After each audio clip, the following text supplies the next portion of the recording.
오늘 말씀 제목은 일치와 연합을 이루는 사랑입니다. 올해 우리 오산교회 교회 표어가 사랑받는 성도가 먼저죠. 사랑받는 성도, 사랑하는 교회라고 해서 사랑을 이렇게 저희들이 강조하고 있습니다.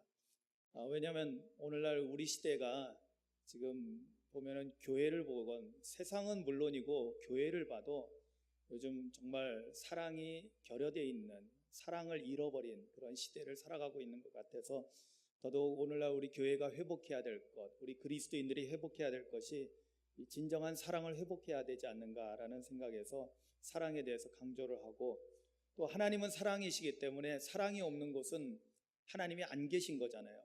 만약에 교회에 사랑이 없다면 그 교회는 하나님이 안 계신 교회입니다. 그러면 사람들만 모여있는 그냥 사교 집단이 될 수밖에 없습니다. 그렇기 때문에 사랑을 다시 회복하는 일은 그 무엇보다도 중요하다라고 여겨집니다. 그래서 오늘 말씀을 함께 준비해서 함께 나누는데요. 사실은 앞부분에 시편에 있는 말씀은 저희가 지난 한 주간 동안 묵상했던 새벽에 묵상했던 시편 31편 말씀 가운데 한 부분입니다.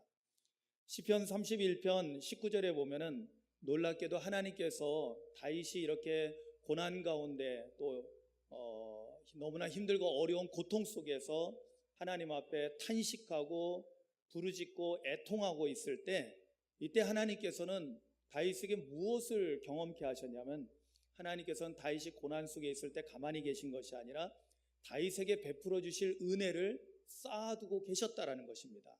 할렐루야. 여러분, 하나님은 다윗과 우리를 차별하실까요? 저는 절대 그렇지 않다라고 봅니다. 하나님은 우리를 동일하게 사랑하시는 줄로 믿습니다. 그렇다면 다윗을 위해서 은혜를 쌓아두시는 하나님께서 오늘 저와 여러분들을 위해서도 은혜를 쌓아두고 계신다는 것을 믿으실 수 있기를 주님의 이름으로 축복합니다. 아멘. 이러한 믿음이 생긴다는 것이 정말 큰 복입니다. 왜냐하면 이러한 믿음이 생기면 우리는 겁날 것이 없거든요. 어떠한 어려운 상황에서도, 어떠한 고난이 오고 환난이 오고 고통이 밀려와도 좌절하지 않고 절망하지 않고 쓰러지지 않고 다시 회복될 수 있는 소망을 갖게 됩니다. 할렐루야. 그렇기 때문에 이런 믿음을 갖는 것이 중요하죠. 다윗은 그것을 경험했습니다. 정말로 죽을 것 같은, 더 이상 세상 소망도 없고 이 세상에서 하나님으로부터 끊어진 것 같은, 모든 것이 끝장나버릴 것 같은 그런 상황 속에서 그가 영적으로 깨달은 건 뭐냐? 하나님이 나를 위해서 은혜를 쌓아두고 계시다는 거예요. 그리고 그 은혜를 쌓아두고 계시다가 하나님의 때가 돼서 적절한 때에, 하나님이 가장 적절한 때에 우리에게 은혜를 베풀어 주시는데, 그 은혜를 보니 너무나 크다라는 거예요. 엄청나서 말로 표현할 수 없어서 감탄사를 써서 그 은혜가 어찌 그리 큰지요. 할렐루야.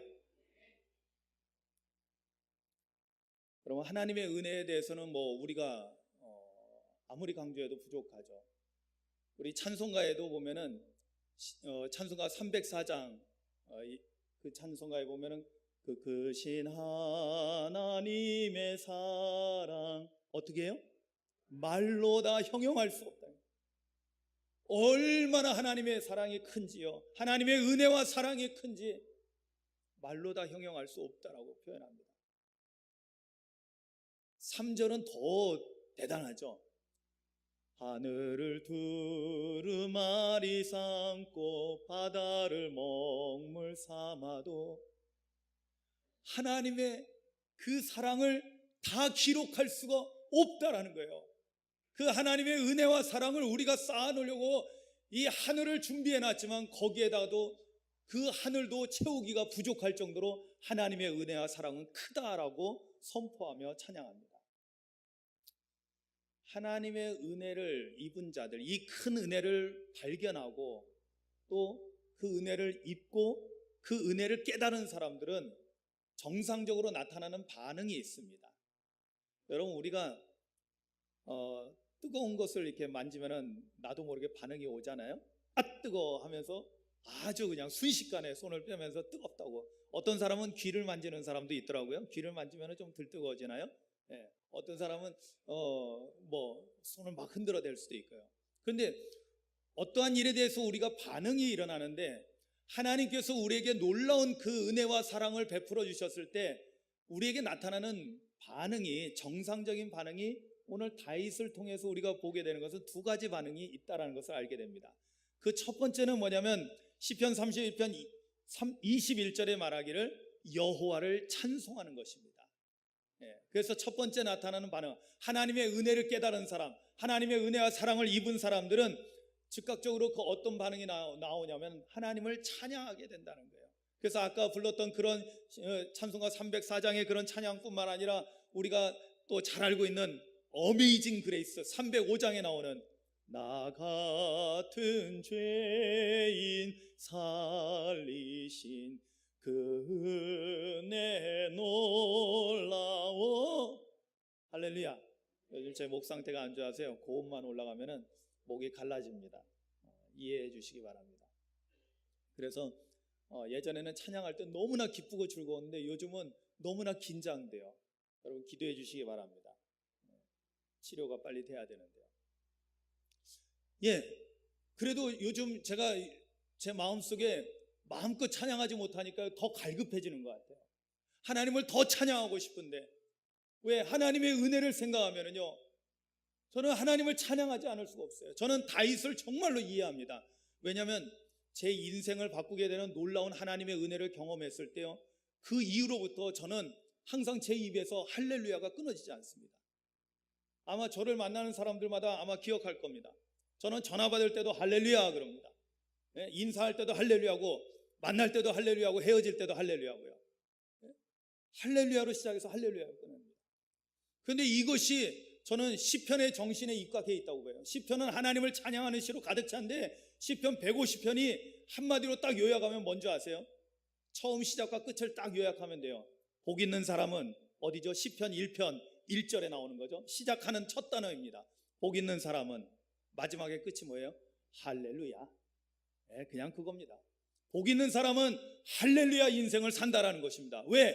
하나님의 은혜와 사랑을 입으면서 살기 때문에. 왜? 이 땅에서 하나님과 동행하며 천국의 삶을 살기 때문에 항상 그 입에서는 할렐루야 찬송이 끊어지지 않는다는 것입니다.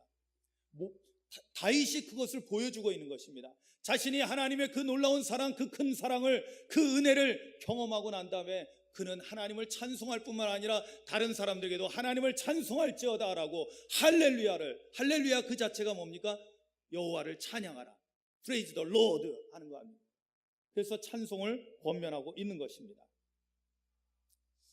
만약에 여러분들이 은혜 받았다고 하면서도 여러분들 삶 속에서 여러분들의 입술에서 찬송이 흘러나오지 않는다면 여러분들이 받은 은혜는 가짜일 것입니다. 아멘 안 하셔도 그거는 분명합니다. 저는 확신합니다. 왜냐하면 은혜 받은 자들은 찬송을 안 할 수가 없어요. 입을 봉해놔도 정말로 만입이 내게 다 있어도 그 입을 다 가지고 다 하나님만을 찬송하고 싶은 그 마음이 우리 안에서 생겨나거든요. 왜? 하나님의 은혜가 너무나 크고 놀랍기 때문에 찬양하지 않을 수가 없어요. 여러분 이러한 찬양의 은혜가 있기를 주님의 이름으로 축원합니다. 그냥 부르니까 함께 부르는 것이 아니라 정말로 찬양할 때 우리 안에서 감사와 감격이 흘러넘치는, 하나님의 은혜를 다시 한번 되새기고 그 은혜에 대해서 감격하고 찬양할 수 있는 그러한 하나님의 은혜 가운데 있는, 그 은혜 가운데 찬송하는 저와 여러분들 되시기를 주님의 이름으로 축원합니다. 자, 하나님의 이 놀라운 이 크신 은혜와 사랑을 입었을 때 우리가 첫 번째 반응은 찬송하는 거라고 했는데 두 번째 반응도 있습니다. 이 두 번째 반응이 사실은 더욱더 중요한 것입니다.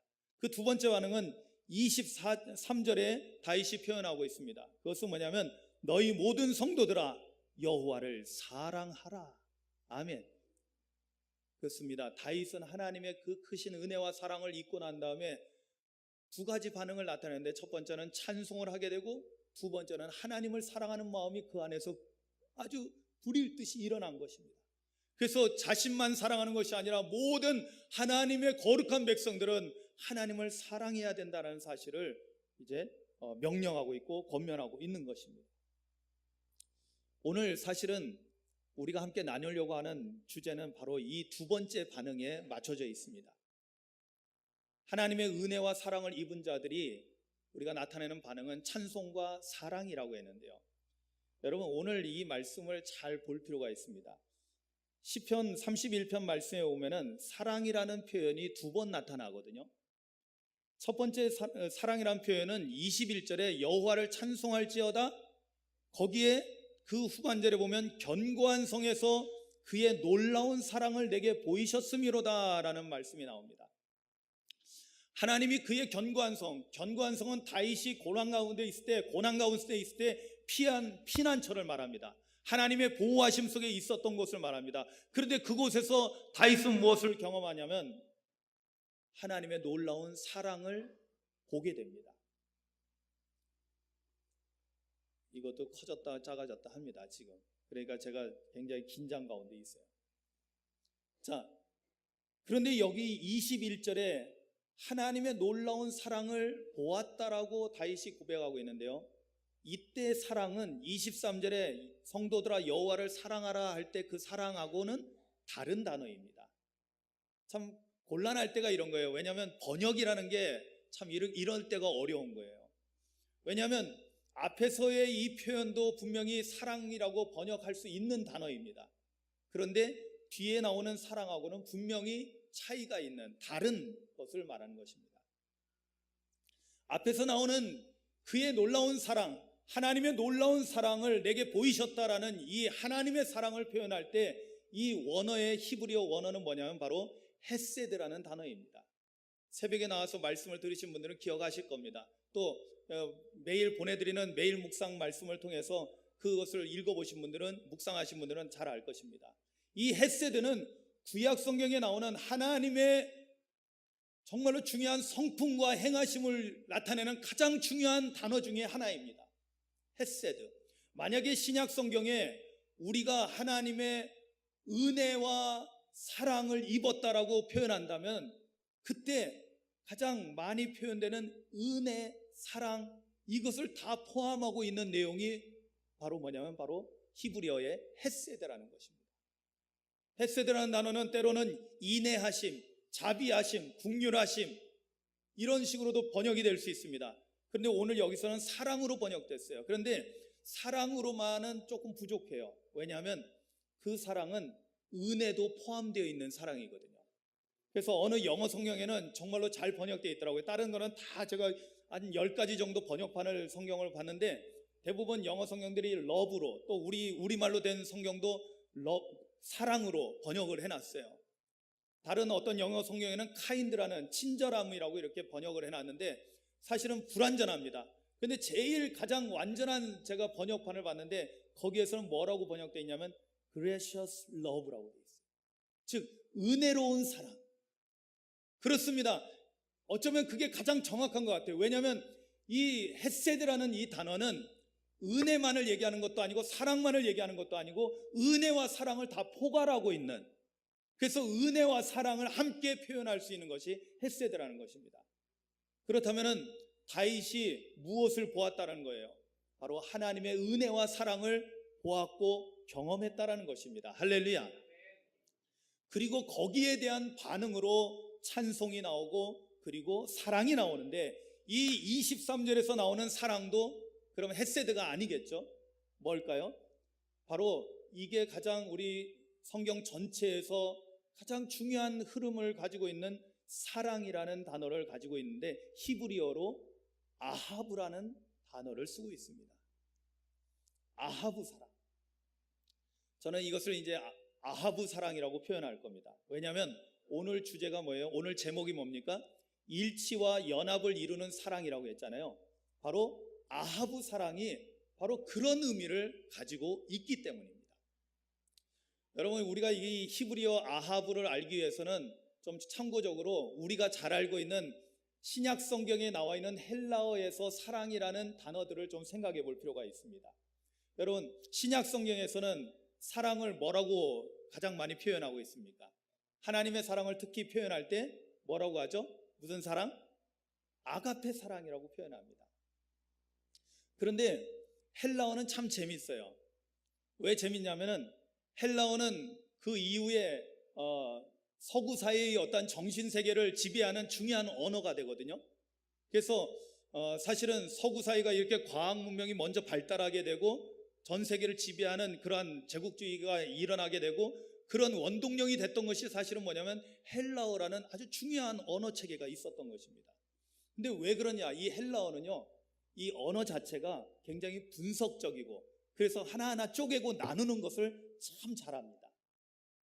그 분석적이고 쪼개고 나누기를 잘하니까 과학에 아주 유용하게 쓰여지는 언어가 헬라어입니다. 우리가 잘 알다시피요, 여러분, 사랑에 대해서도 헬라어는 네 가지로 표현합니다. 우리가 알고 있는 것만 해도 네 가지예요. 가장 대표적인 게 조금 전에 말씀드린 아가페가 있어요. 이 아가페는 성경에서 하나님의 사랑을 표현할 때 아가페라고 표현합니다. 그래도 또 있죠. 스톨게라는 사랑이 있습니다. 스톨게라는 사랑은 뭐예요? 부모 형제의 이 사랑을 말합니다. 또 있죠. 너무나 유명한 베드로가 부활하신 주님께서 오셔서 요한의 아들 시몬아, 내가 나를 사랑하느냐 3번 물으셨을 때, 그때 예수님은 아가페로 물었다고 이렇게 기록하고 있어요. 근데 실제로는 헬라어로 하지 않았어요. 실제로는 아람어를 사용했기 때문에 헬라어는 나중에 그렇게 기록을 한 거예요. 근데 분명히 의도가 있어요. 왜냐하면 예수님은 아가페라고 묻습니다. 아가파오라고 묻는데, 그런데 베드로는 뭐라고 대답할까요? 주여, 내가 주를 사랑하시는 것을 주께서 아시나이다라고 했는데, 그 원어는 뭐냐면 필레오라는 단어를 쓰고 있어요.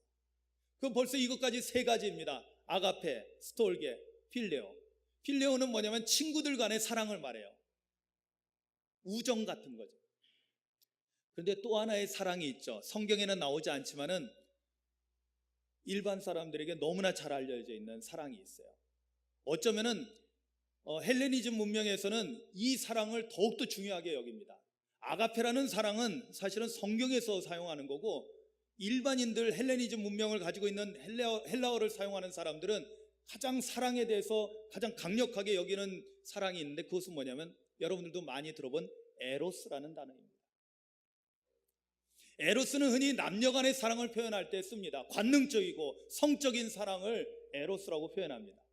그럼 벌써 헬라어에는 사랑을 몇 가지로 나눴어요? 4가지로 나누는 거예요. 하나님의 사랑은 아가페로, 부모 형제의 사랑은 스톨게로, 친구들의 사랑은 필레오로, 그리고 남녀 간의 사랑은 에로스로 이렇게 나눠버리는 거예요. 그런데 여러분, 구약에 가면 어떨까요? 구약은 히브리어로 되어 있거든요. 이스라엘 민족이 사용했던 히브리어. 히브리어는 헬라어하고는 상반됩니다. 헬라어는 분석적이고 나누고 쪼개는 걸 잘한다면은, 반대로 히브리어는 모든 것을 포괄하고 통합하는 걸 잘합니다. 어쩌면은 우리 동양적인 그러한 의미에서 본다면은 우리 동양하고 잘 맞는 언어 체계는 히브리어입니다. 헬라어는 저쪽 영미권이죠. 반면에 히브리어는 동양권하고 맞습니다. 그래서 헬라어는 과학 문명 발달에 많이 영향을 미쳤다면은 히브리어는 우리 동양의 사상, 철학 사상이나 신학 사상에 있어서 매우 중요한 역할을 해줍니다. 아까 사랑이 헤세드라는 단어도 있다고 했지만, 사실은 그 헤세드라는 단어는 사랑이라는 표현보다는 은혜라는 표현이 더 강하게 있습니다. 왜냐하면 하나님의 자비하심, 긍휼하심, 그것으로 더 많이 쓰여지거든요.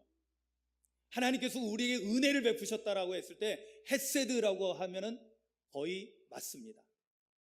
그러나 그것만은 포함하는 게 아니죠. 아까 얘기했듯이 거기에는 하나님의 사랑도 포함되어 있다. 마찬가지로 아하브라는 사랑은 무엇을 말할까요? 아하브라는 사랑은 거기에는 사랑을 구별하지 않습니다. 사랑을 나누지 않습니다. 여러분, 여기에서 중요한 사실이 우리가 알게 되는데요, 그것은 뭐냐면 헬라어가 분석적으로 나누고 쪼개고 하는 것을 잘하는데, 그러다 보니까요, 하나님의 사랑을 자칫 잘못하면, 잘 생각해 보세요. 자, 여기서 여기까지 아가페예요. 이거는 하나님의 사랑이에요. 그리고 여기서부터 여기까지는 스톨게입니다. 여기서부터 여기까지는 필레오입니다. 여기서부터 여기까지는 에로스입니다. 그러면 여기 이 부분은 하나님의 사랑이 아니에요. 구별되는 거예요. 분리되는 거예요. 그런데 아하브는요, 여기서부터 여기까지가 다 아하브입니다. 아가페든 스톨게든 필레오든 에로스든 구별하지 않습니다. 특히 가장 대립되는 아가페와 에로스를 절대로 분리시키지 않습니다. 그래서 히브리어에서는 아하브라는 사랑으로 모든 하나님의 사랑을 통칭합니다. 그런데 여러분, 이 아하브 사랑은 당연히 하나님이 우리를 사랑하시는 사랑이기도 하고요, 인간의 사랑이기도 해요. 왜냐? 여러분, 사랑에 대한 가장 많은 이야기를 담고 있는, 어떻게 보면은 어떻게 이런 글이 성경에 들 수 있지라고 만약에 우리가 자세히 읽어보면 정말로 성적이고 관능적인 그런 표현이 상당히 많은 그런 성경이 있죠. 그게 뭐예요? 시편, 잠언, 전도서, 그 다음에 나오는 아가서입니다. 여러분, 아가서를 읽어보셨나요?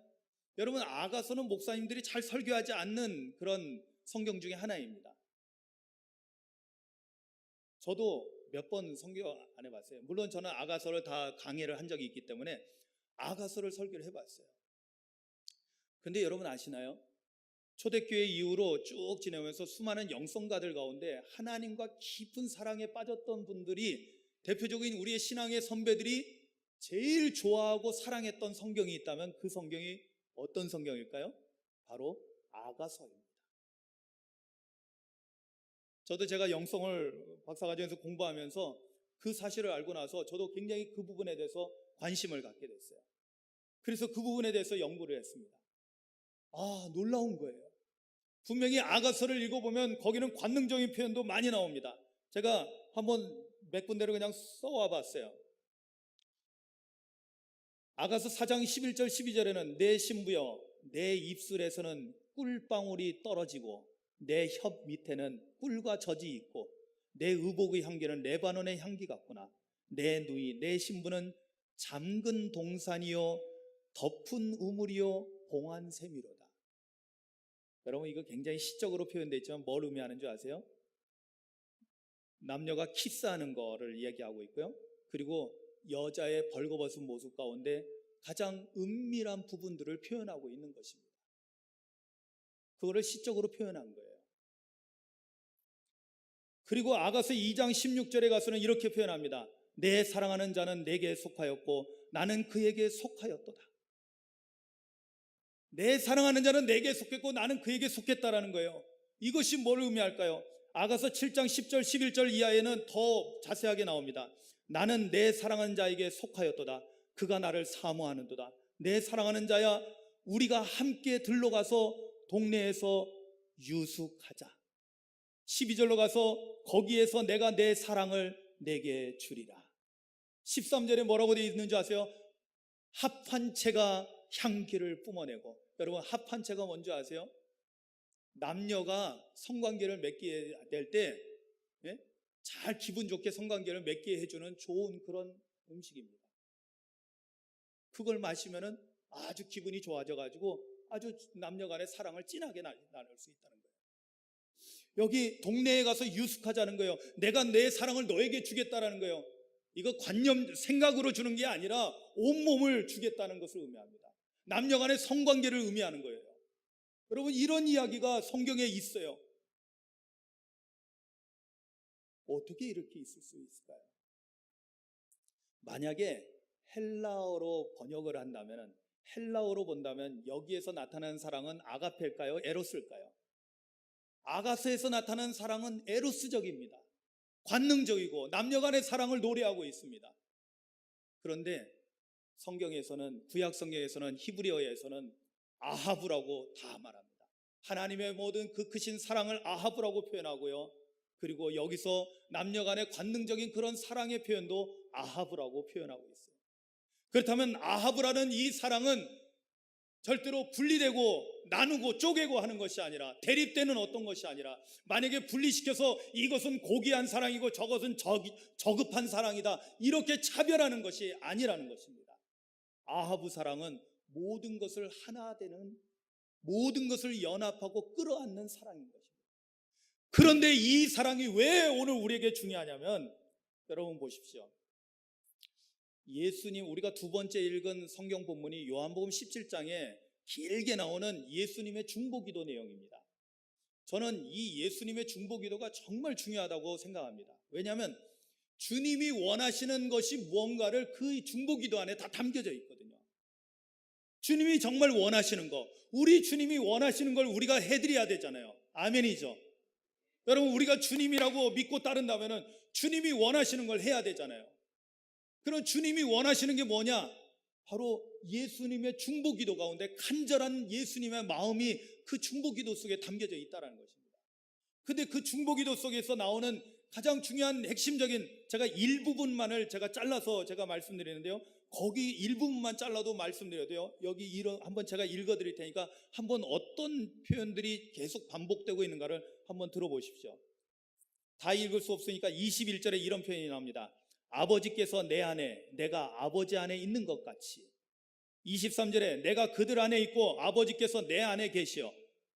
26절에 나를 사랑하신 사랑이 그들 안에 있고 나도 그들 안에 있게 하려 함이니이다. 아멘. 이게 뭐예요? 주님이 내 안에, 내가 주님 안에, 아버지가 내 안에, 내가 아버지 안에. 이게 무엇을 의미할까요? 이것은 지금까지 분리되어 있던 자들이 하나가 되는 것을 의미합니다. 여러분, 주님이 내 안에, 내가 주님 안에 있다는 것은 주님과 내가 어떻게 된다는 것을 말할 거예요.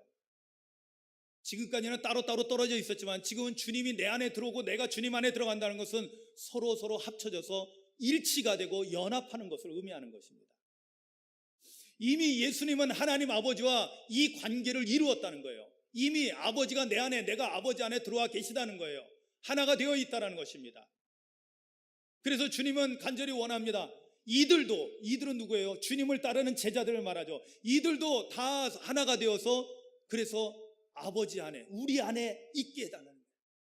결국은 뭐예요? 하나님 아버지와 예수님이 하나가 됐어요. 삼위일체 하나님이 원래 하나이십니다. 그 가운데 예수님을 믿고 따르는 제자들도 다 하나가 되어서 주님과 하나가 되게 해달라는 거예요. 그런데 이것이 뭘 의미할까요? 그 다음에 나오는 내용들 제가 보면은 21절에는 이렇게 표현합니다. 그들도 다 하나가 되어 우리 안에 있게 하사. 22절에 우리가 하나가 된 것 같이 그들도 하나가 되게 하려 함이니이다. 23절에 그들로 온전함을 이루어 하나가 되게 하려 함은 하면서 23절에 이 하나됨의 목적에 대해서 이렇게 말합니다. 아버지께서 나를 사랑하신 같이 그들도 사랑하신 것을 세상에 알게 하려 함이로소이다. 할렐루야. 어떻게 해서 알게 한다고요? 하나님 아버지와 우리가 하나가 됨으로 인해서 세상이 하나님이 우리를 이렇게 사랑하시는구나를 알게 하신다는 거예요. 할렐루야. 그런데 하나님과 내가 이렇게 하나 된다는 것은 뭘 말할까요? 그것은 다름 아니라 아하브 사랑을 말하는 거예요. 이때는 남녀가 결합해서 마치 하나가 되는 것처럼 하나님도 우리와 결합해서 하나가 된다는 거예요. 여러분, 아가서가 성경에 들어올 수 있었던 것은, 이것은 단지 솔로몬 왕과 누구죠? 술람미 여인, 그 여인의 사랑만을 얘기하는 것이 아니라 이것이 하나님과 인간의 사랑을 예표하고 있다는 것을 인정했기 때문에 성경으로 들어와 있는 것입니다.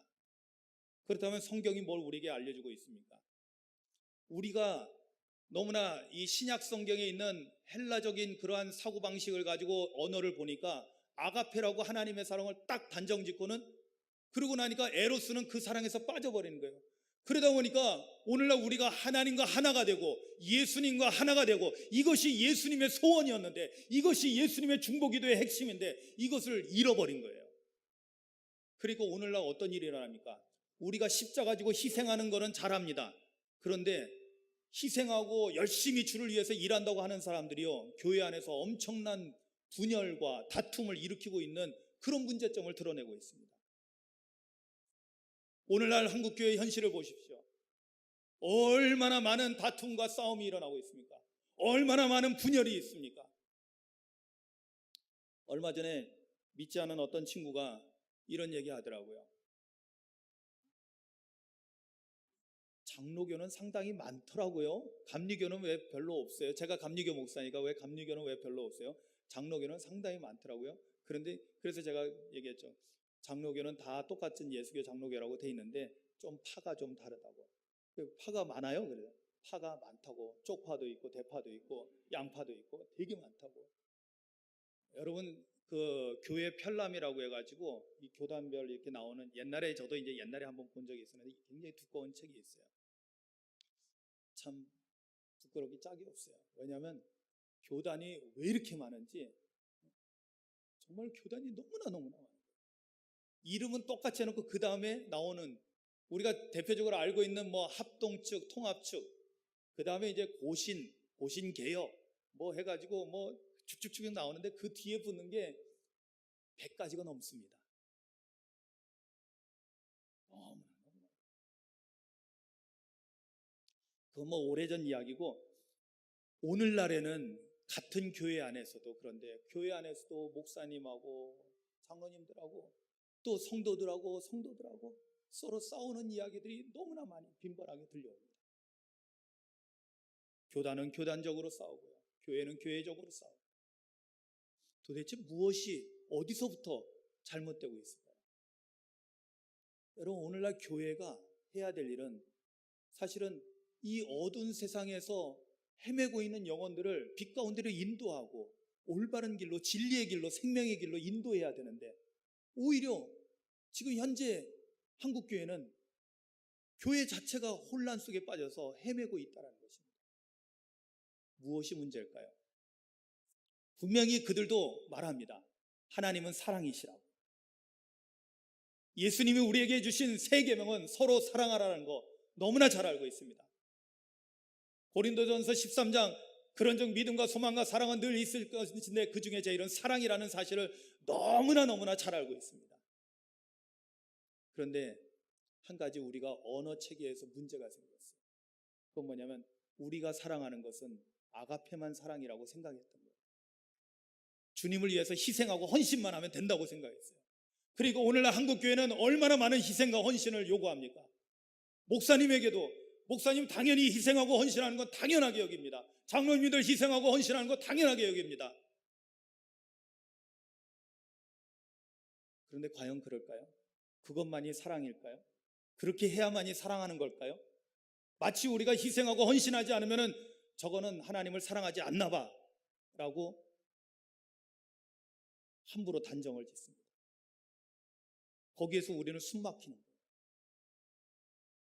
하나님의 사랑 안에서 참 자유를 누리는 것이 아니라 오히려 우리는 숨막히는 교회 생활을 하게 되는 것입니다.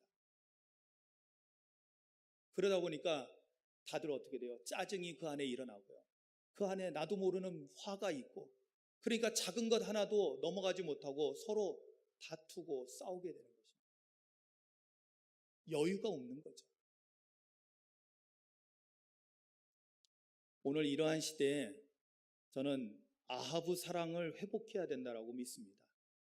아하브 사랑은 분리하고 나누고 잘라내고가 아니라, 그리고 차별하는 것이 아니라, 놀랍게도 하나님께서 인간과 하나가 되게 하시겠다는 것이 바로 아하브 사랑입니다. 여러분, 만약에 차별이 있다고 그러면 하나님과 인간은 분명하게 차별이 생깁니다. 인간은 서로 사실 고기서 고기입니다. 우리가 흔히 그 얘기 하잖아요. 도토리 키재기라고. 하나님께서 보실 때 우리가 서로 나는 높네, 누군 낮네. 여러분 보세요. 교회 안에서 제가 늘 강조하지만 장로님은 높은 분이고 집사님은 낮은 분입니까? 절대 그렇지 않습니다. 우리는 직분을 받는 것은 섬기기 위해서 받는 거지 절대로 계급이 올라가는 거 아닙니다. 제가 말씀드렸죠. 목사가 높은 거냐? 아닙니다. 목사는 제일 밑에서 교회 전체를 섬기는 자예요. 그래도 제가 억울하지 않다고 했죠. 왜냐하면 제 밑에 누가 계시다고요? 제 밑에서 예수님이 우리의 모든 짐을 다 떠받들고 계시는 거예요. 처음에 교회 나오는 초신자는요, 제일 위에 우리가 떠받들어서 모셔야 되는 분들이에요. 집사가 된다는 것은 내려오는 겁니다. 권사가 되는 건 더 내려오는 거예요. 장로님이 되시는 건 더 내려와서 온 교회 성도들을 떠받들고 섬기는 것을 하는 사람들이 바로 그 일을 하는 거예요. 근데 만약에 우리가요, 사랑으로 행하지 않으면은 이거 못합니다. 왜? 이거 돈 주는 것도 아니고 돈 버는 것도 아니고요. 그런데 오늘날 우리는요, 그것을 강요하고 있어요. 헌신하고 죽도록 충성하는 게 맞다라고 생각합니다. 제가 이번 추석에 파격적으로 빨간 날에 있는 예배는 다 없앴습니다. 오늘 물론 주일이니까 오늘 오전에 공동 예배는 드립니다. 그러나 오후 예배 없습니다. 가정에서 여러분들 드리시면 되고요. 그리고 수요 예배도 빨간 날이더라고요. 그래서 제가 수요 예배도 안 드린다고 주부에 해놨습니다. 눈치 빠르신 분들은 그림이 예쁜 게 있네 하고는 그 위에 한가위 딱 써 있어요. 한가롭게 쉬시라는 겁니다. 얼마나 고생하고 수고하셨습니까? 오늘도 사실은 추석 전날이기 때문에 사실 얼마나 바쁘시겠어요. 그래서 뺐습니다. 왜냐하면 오후 예배를 드리게 되면 또 식사 당번이 또 식사하시려면 얼마나 준비하려면 힘들고 그거 정리하고 그러면 얼마나 힘들겠어요. 안 그래도 명절 증후군이라고 해서 힘든데. 그래서 이게 아니다. 우리가 죽도록 충성하고 헌신하는 거 필요할 때도 있지만 그러나 이것을 강요하는 건 아니다는 거예요. 왜냐? 아하브 사랑은 그런 것이 아니라는 거예요. 아하브 사랑은 모든 차별을 뛰어넘는 것입니다. 누가 먼저 하셨느냐? 하나님께서 먼저 그렇게 하신 거예요. 하나님께서 아하브 사랑을 통해서요, 우리 낮고 낮은 인간하고 일치를 추구하신 거예요. 하나님이 우리와 하나 되기를 원하신다니까요. 안 믿어지시나요? 성경을 잘 보십시오. 아가서가 말씀하고 있는 거, 예수님이 지금 중보기도 하고 있는 거, 우리가 먼저 원한 것이 아니라 하나님이 먼저 스스로 자신을 낮추시고 우리와 사랑으로 하나 되게 하시려고 했던 거예요. 거기에 우리가 반응하신 것이 우리도 또한 아하브 사랑으로 반응하는 것입니다. 그것이 뭐냐면 하나님과 우리가 하나 되는 것, 연합하는 것입니다. 우리에게는 더할 수 없는 영광이죠. 아멘이죠. 왜냐하면 하나님과 연합하게 되면 어떤 일이 일어날까요? 하나님의 은혜 가운데 영원히 사는 거예요. 하나님의 능력 안에 거하게 되는 것입니다. 하나님과 늘 동행하는 삶을 사는 거예요. 사랑하는 성도 여러분, 아하브 사랑은 대상과 내가 하나가 되는 사랑을 말하는 것입니다. 분리시키는 것이 아니라 통합하는 거고 하나로 일치시키는 것입니다. 그래서 아하브 사랑은 하나님과 인간이 하나가 될 수 있는 근거가 되는 것입니다. 오늘 우리 시대의 사랑은 아가페와 에로스로 분리되어 있는 사랑이 아니라 바로 이 모든 것을 통합하고 있고 포함하고 있는 아하브 사랑이 필요하다는 거예요.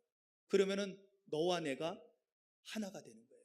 분열이 아니라 서로 생김새가 다르고 생각하는 게 다르다 할지라도 사랑은 이 모든 것을 능히 감싸고 능히 극복할 수 있습니다. 만약에 하나님과 인간 사이의 차이를 만약에 그냥 우리가 인정하고 그대로 간다면 어떻게 될까요? 도저히 하나가 될 수 없었을 것입니다.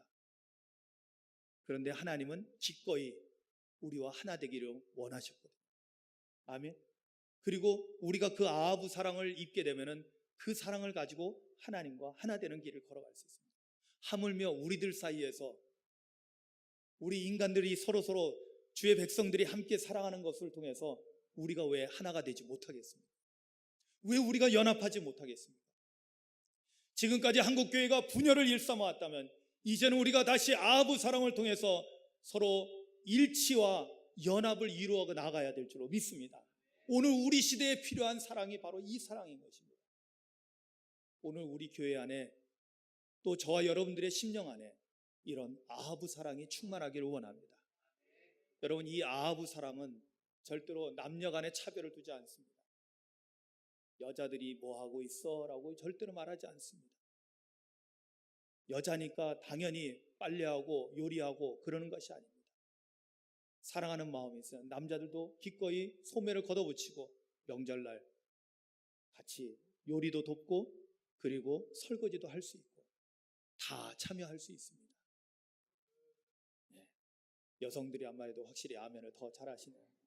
우리 이장로님은 벌써 아멘을 하셨으니까 제가 나중에 보고를 받도록 하겠습니다.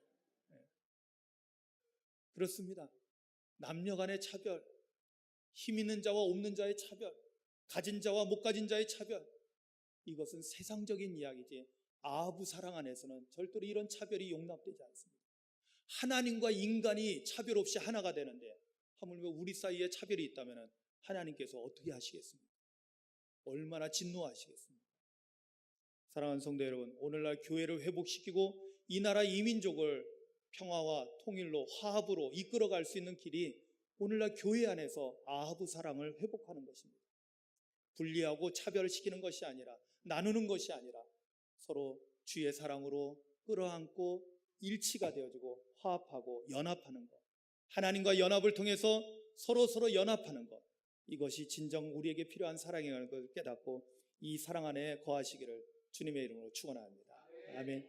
오늘 잠깐 말씀을 생각하면서 조용히 눈을 감고 기도합니다.